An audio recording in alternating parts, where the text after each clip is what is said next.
Greetings and welcome. Today we're continuing our discussion of Gest's treatment of white working class political identity and political and social circumstances. And of course, as we all understand, Gest's work is intended to be a broadly applicable treatment of white working class political attitudes and social circumstances in Great Britain and in the United States, but it's based entirely on interviews, extensive interviews, really very interesting interviews in Youngstown, Ohio and East London. And the important thing to notice is that he's really pretty focused in these interviews on three different aspects of life for white working class people in these cities. First, he's interested in life experience and the forms of deprivation which are found. Things like unemployment, low wages, economic insecurity, and so forth. Secondly, he's interested in political identity and self-understanding, the ways in which individuals understand their own position in society and how they also understand their own willingness to be involved in politics or possibly not be involved in politics of any sort, whether it's electoral politics or engagement in a right-wing or possibly a left-wing activist organization. And then finally, he's interested in actual political behavior. Are the people that he interviews involved in democratic activity? Do they affiliate themselves and associate themselves in terms of their actions with the Labour Party or the Conservative Party in Great Britain? Do they support Donald Trump or do they support the Democratic Party? Do they support Bernie Sanders in the United States? So that's democratic activity. Are they involved in right-wing organizations and demonstrations and street actions at all? Or thirdly, are they simply passive so that their life experience and the deprivation which they perceive and their own political identities lead them to feel there's nothing of use that I'm able to do which would change my circumstances? It's really important for us in the course to remember what our central question is. The central question is whether there are factors that lead to widespread support for candidates, parties, and actions who challenge democratic values and institutions. We know that those anti-democratic forces are present, and we want to know what are the factors which lead to discontent and a willingness to support anti-democratic, even fascist and extremist organizations which are explicitly opposed to democratic values and institutions. In our own country, we did have a president for 4 years who was elected on the basis of this support, and his anti-democratic actions throughout the 4 years of his presidency led only to a very small decrease in his core level of support. His own statement, I could shoot someone on Fifth Avenue and my supporters would not stop supporting me. In a strange way, he kind of illustrated through his behavior in 4 years that was true. It is, of course, reassuring that we survived the Trump emergency for democracy for now. But the conditions which led to the election of Trump and which led to continuing support for Trump as a potential candidate in the future, but also for the many legislators who continue to support both the man and also his anti-democratic conspiracy theories about election and about voter fraud and so forth. Those currents of political life are still there. Democracy is still at risk, and it's really urgent for us to understand the forces which lead to support for these extremist ideas.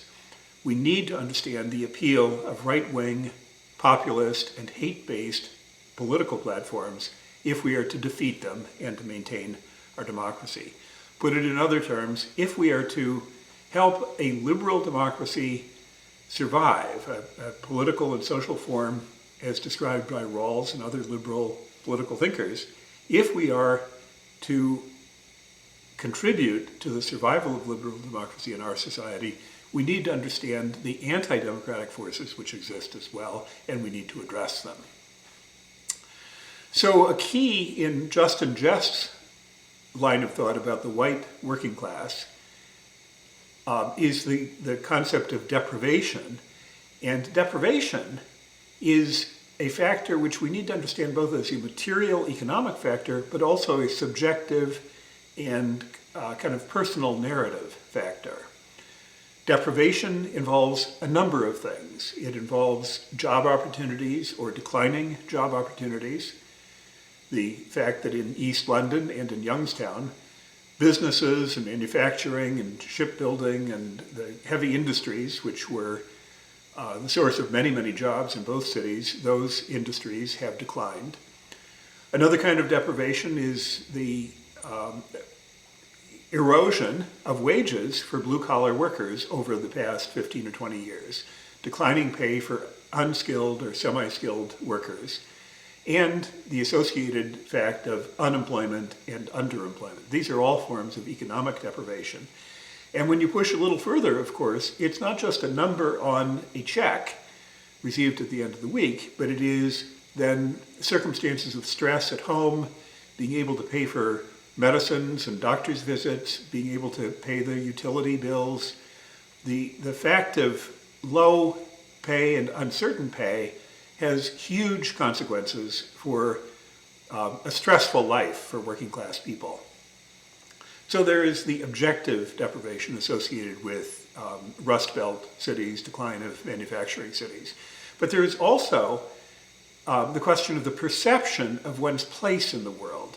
The idea that a blue-collar worker may well think, my position in the world has changed dramatically relative to the position my father, who was also a blue-collar industrial worker.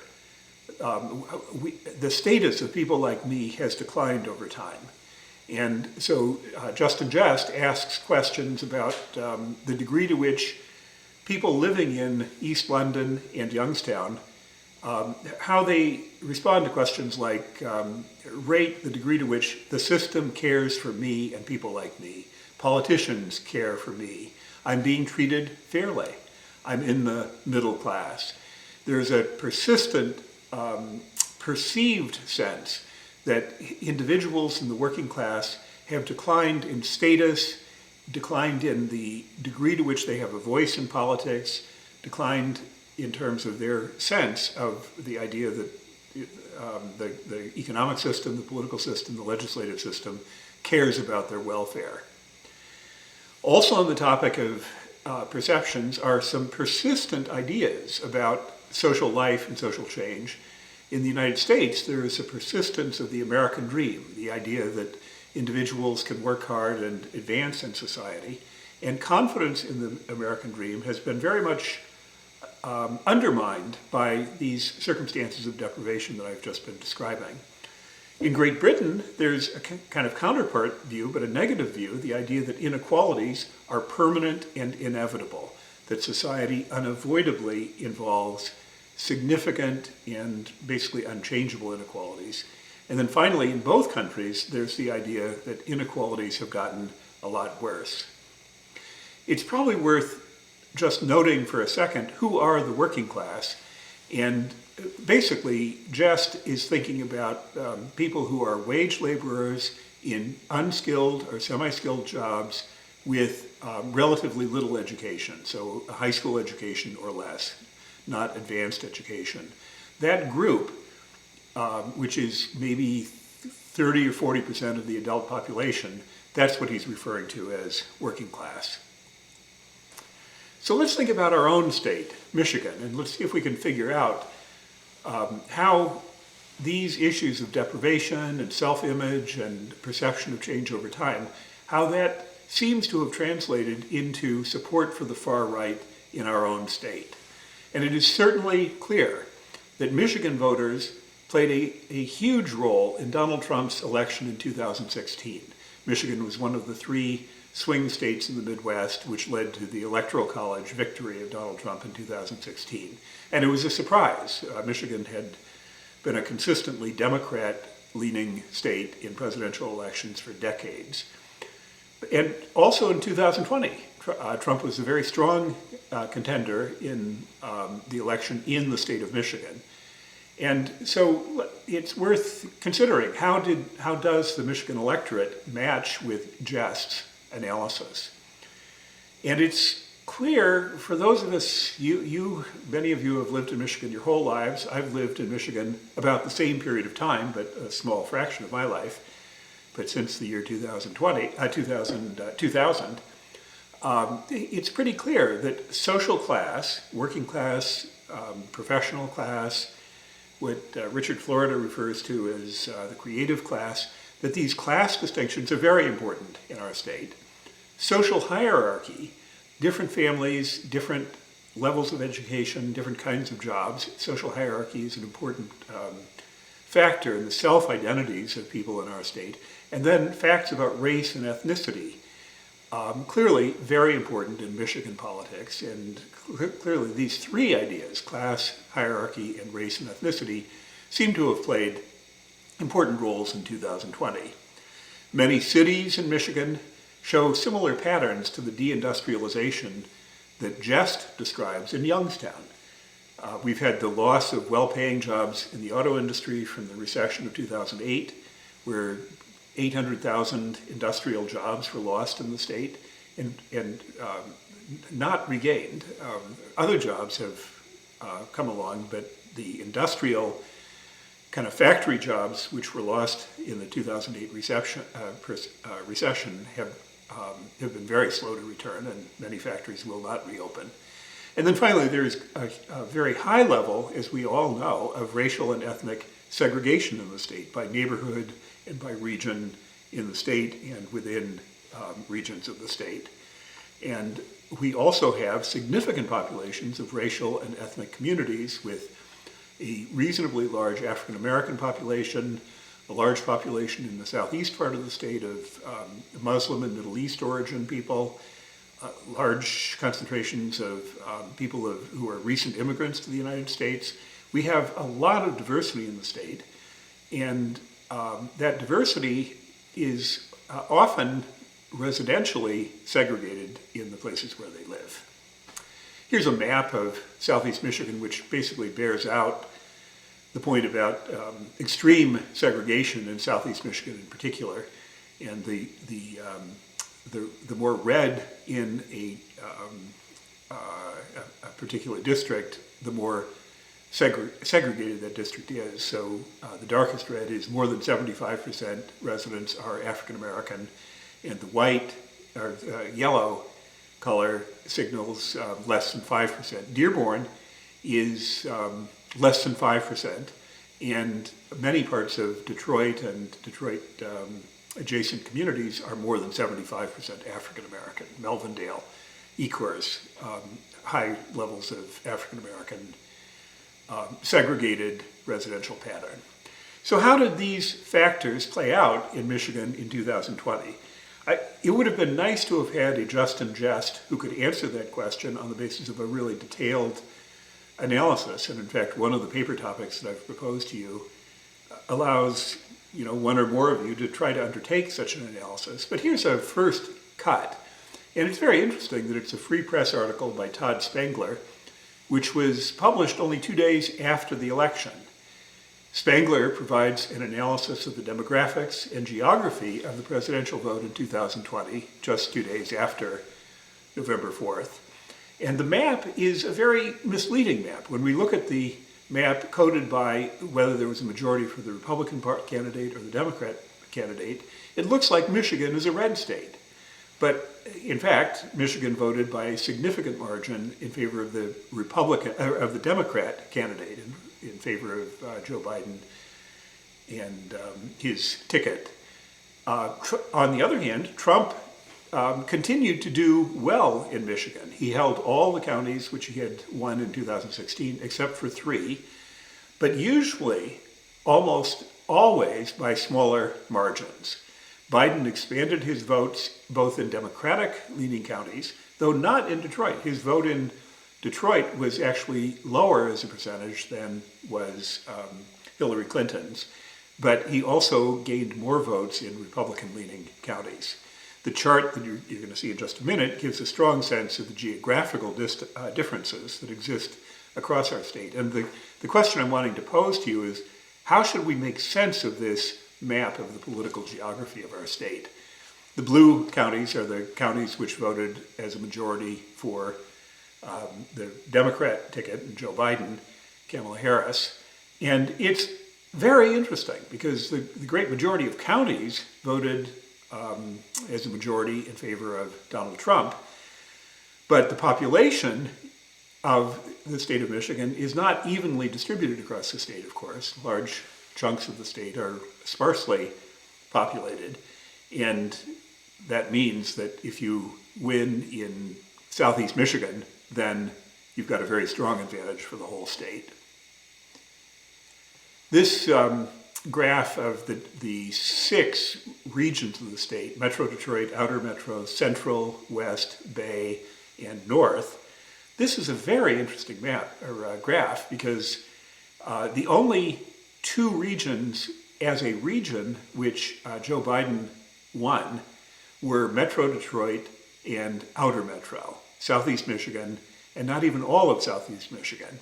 But the rest of the state, he lost by increasingly wide margins. In the north, the Upper Peninsula basically, he lost by a margin of, looks like 58 to 40%, 58% to 40%. That's a very wide margin.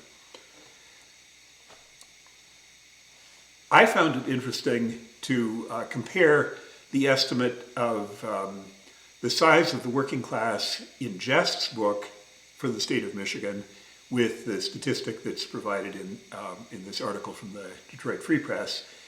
Gest's estimate is this: according to a variety of studies that understand the white working class in different ways, the group white working class makes up about 53% of the electorate in Michigan, 53%, 55% in Pennsylvania, 58% in Wisconsin, 62% in Ohio, 66% in Indiana, nearly 70% in West Virginia. This is interesting. It's actually the lowest percentage in Michigan, followed very closely by Pennsylvania and Wisconsin. But 53% is the number which he used for Michigan in about 2014, so before the 2016 election. And remember what he's calling working class. That's low-skilled or semi-skilled jobs, low education level, and hourly pay. Compare that to this passage from the article in the Detroit Free Press. A survey of some 3,400 voters in Michigan, done by AP as a part of its election coverage, found whites without college degrees made up 54% of the electorate, 54% compared to the 53% mentioned above. In other words, essentially the same. They overwhelmingly supported Trump, 58 to 41%. The margin of support was 64% to 34%. That is an astoundingly heavy margin. So the assertion being made in the Free Press story is white, working class people supported Donald Trump in the state of Michigan, statewide, 64% to 34%. That is a stunningly wide margin for a particular demographic group to support one candidate over the other. Coming back to Gest, Gest wants to understand how political behavior is developed or cultivated or determined in individuals in these various circumstances, in Rust Belt cities and rural Michigan, etc. And he puts it forward that he wants to consider a different kind of explanation than is often given, namely that white working class people establish political identities in opposition to ethnic and racial minorities who might otherwise unite with white people as part of an impactful proletariat constituency. It's a really important point. It's almost a classical Marxist point that a strategy in a class-based society is to divide people in one class according to a different criterion or a different basis of mobilization. So if black and white workers are working in the auto industry, a classic strategy would be to cause white workers to mistrust or to refuse to work in solidarity with black workers. Returning to Gest, I argue that it is more accurate to think of white working class political divisions as matters of social status, which integrates the overlapping division of race and class and converts them into narratives that structure people's experience in the market, society, and the political sphere. This is, again, an important transition in Gest's argument, because he's really talking about the political perceptions and self-identities and narratives or stories which individuals tell about themselves. In other words, he's not thinking about individuals as atomistic or atomized people sitting in front of their television sets and just thinking about their own circumstances, but rather as individuals who are thinking of themselves in a larger society for which they have some ideas, and they represent that society in a narrative. Quoting again from Gest, the debilitation of strong bridging organizations has been worsened by the propensity of white working class families to leave their communities after Youngstown's collapse and East London's demographic transformation. And if we were to paraphrase that into Michigan terms, this is really about white flight. It's about the disintegration of traditional neighborhoods and the decline of organizations, for example, labor unions, that might provide a concrete basis of social affinity across individuals of different backgrounds and races. This is a really important point. The reason why I've drawn your attention to this quote, the idea of a strong bridging organization, because we will be talking both today and in later sessions, we'll be talking about what are some of the social arrangements which could work in favor of supporting a pluralistic conception of a liberal democracy. And organizations like labor organizations, possibly religious or faith-based organizations, possibly community-based organizations or environmental organizations, all of these have the capacity to bring people of different religious or racial or ethnic backgrounds together into a shared cause, and then laying the basis for the possibility of solidarity across race, ethnicity, and religious lines. But if these bridging organizations are undermined either by residential movements or by an antagonistic rhetoric, anti-Asian rhetoric, anti-black rhetoric, which influences white working class people, then bridging organizations have less likelihood of success. Gest is very interested in culture. He's very interested in the way in which individuals think about themselves, how they symbolically represent the world that they find themselves in. And I made this point a few minutes ago, that deprivation is both an objective fact, I face unemployment or the possibility of unemployment, but it is also it's a subjective fact, it's a fact about the way in which I process my experience. And Gest is very interested in the ways that different groups make sense.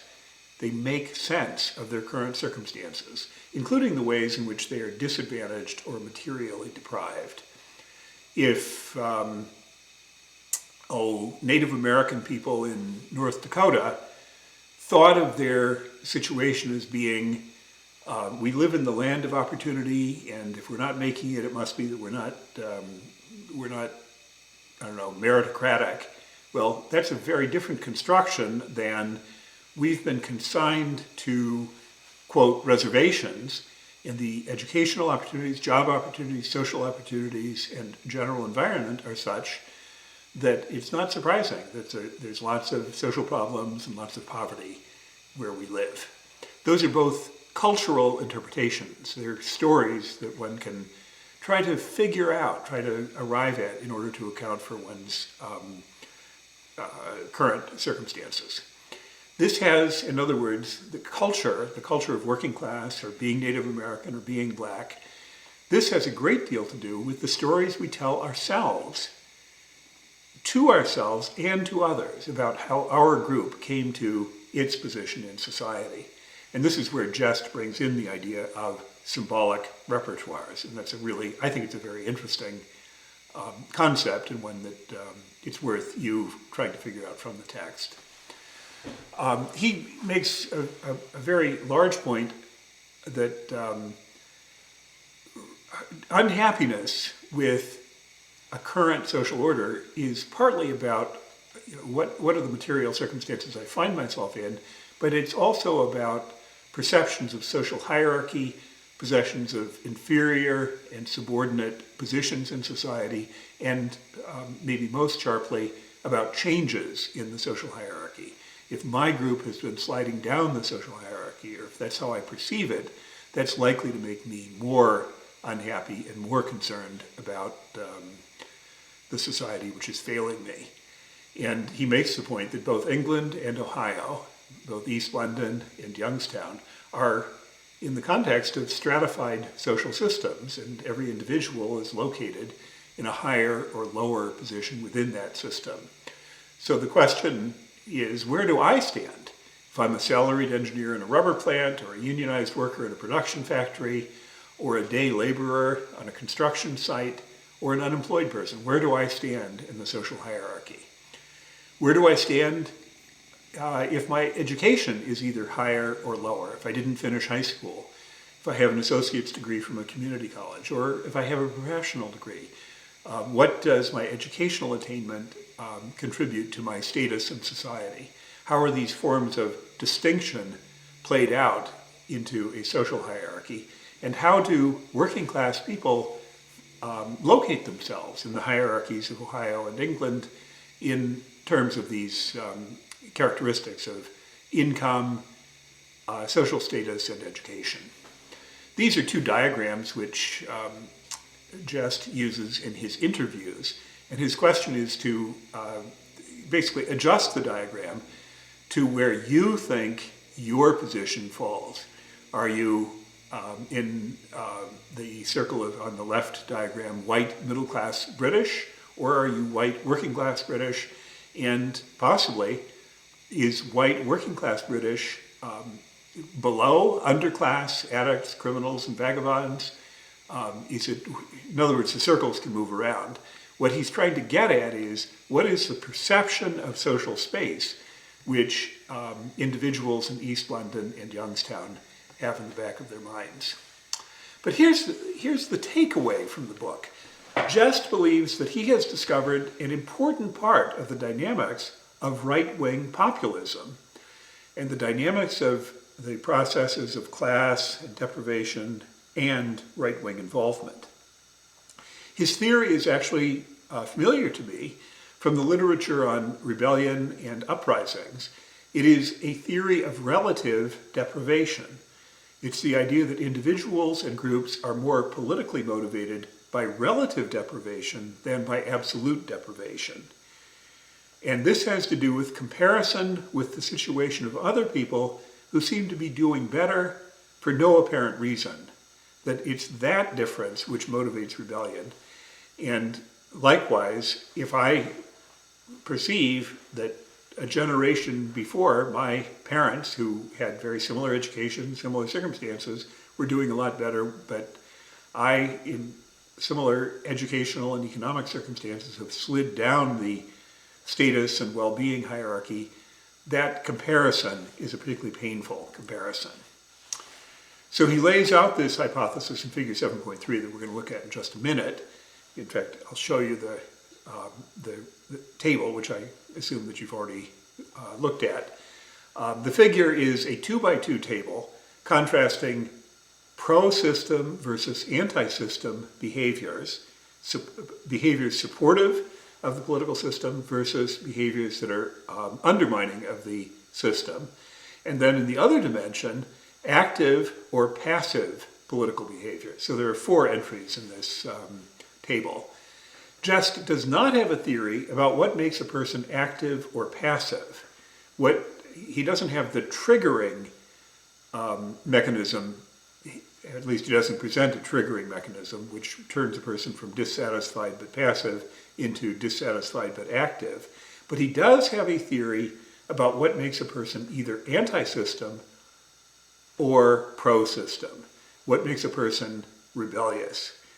Anti-system activity, he believes, is a common result of, quote, a large gap between expectations and perceptions of centrality in social hierarchies.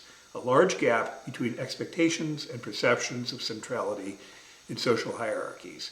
If my view is my group, my class, my group in society should be highly esteemed in society because we're the ones who we're making all the goods that everybody consumes, and that should be valued. But actually what we find is we're not valued at all. We're looked at as being kind of the detritus of society. That, according to Gest, provokes anti-system activity. And a good example from the 1970s was the surge of recruitment into radical left organizations, like the Red Brigades in the 1970s, which were fueled, in part anyway, by the fact that there were large cohorts of college graduates, Italian college graduates, who were encouraged to attend college, but for whom there were no jobs. So maybe 30% of college-age young people were attending college, were getting degrees, but then they were not finding jobs. That mismatch between what they thought they were preparing for and what they were actually getting led to anti-system behavior. That's the theory. So here, this is the table that I was talking about. The pro-system inclination comes from there being just either a small or a moderate gap between expectations and perceptions, between where I think I ought to be in the social hierarchy and where I think I actually am in the social hierarchy. If those are fairly well aligned, then I'm likely to be pro-system. But if there's a large gap between expectation and perception in the social hierarchy, then I'm likely to be anti-system. And his basic view is that white working class people have a kind of a social representation of themselves in which there's a big gap between their expectations of their centrality and their perception of how they are in fact treated and regarded in society. Gest finds, in other words, that there's a causal connection between a large disparity in expectations of political influence and status and support for the far right. If white working class people feel government and lawmakers and politicians should take us very seriously and they should cater to us, but what we see is they don't know us, they don't pay attention to us, they don't care about us, and they don't take action in support of us, those are the conditions in which support for the far right is likely to be high, according to Gest. Here's a nice passage that I wanted to quote to you. Radical right respondents, that is, people who've already engaged in some kind of radical right activity, these respondents reported greater political deprivation as measured by their relationship to political power, greater political deprivation as a measure of politicians' care, greater economic deprivation as a measure of financial well-being, and greater social deprivation as well. These results hold whether one classifies radical right support in the American context as support for a third party, for Donald Trump, or for the Tea Party, and in the British context as support for the BNP, EDL, or UKIP. Across every measure of deprivation, those who support the far right are more deprived than those who do not. And this is, Gest believes this is a very strong finding based on survey results. If we were digging into this in a sociological way, we would notice that a lot of the data that he arrives at is not statistically significant. And so there's a methodological question. How meaningful are the associations that he finds? But at least some of those associations are statistically meaningful. And his overall finding is the more subjectively deprived an individual is, the more likely they are to be supportive of right-wing extremism. So Gest asks a hugely important question. How can either party, or possibly a new party, but how can the Democrat Party, how can the Republican Party win working class voters back? And Gest's analysis suggests a basic strategy for attacking right-wing populism to regain the trust and support of working class voters. But the question is, how can this be done? And Gest has 4 suggestions. First, to recruit candidates for office from the ranks of non-elites.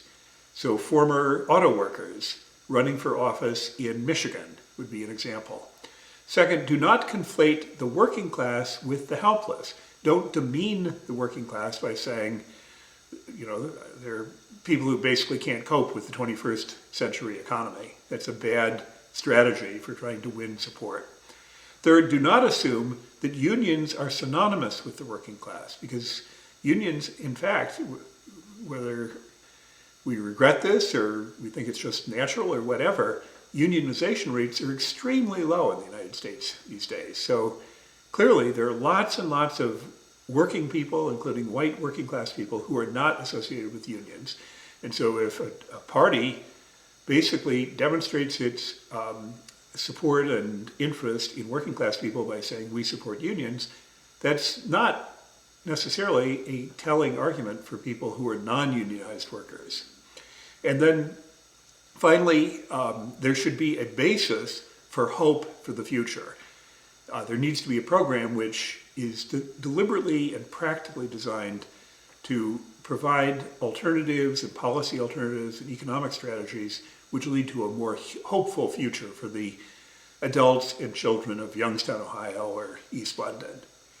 And it's very interesting to apply this to President Joe Biden, whose personal style and whose policies seem to reflect most of these. Biden comes across as a candidate who had more of a direct understanding for and resonance with working class people than, Hillary Clinton, for one. So I don't have a slide for this, but I'll make the point. Is there a similar strategy for conservative Republicans? That's the scary part of our story, because we're seeing that strategy unfolding, and it does not have to do with turning to the real issues which confront white working class people, but instead it involves turning to racism, white supremacy, politics of resentment, politics of conspiracy theories, QAnon. The strategy of winning support from white working class people based on racism and ethnic division, well, that's exactly the topic of our course. But what Gest is proposing here is that there is a more direct and more honest strategy of political reconnection between the Democratic Party or the Labor Party and the working class based on these recommendations. Okay, thank you.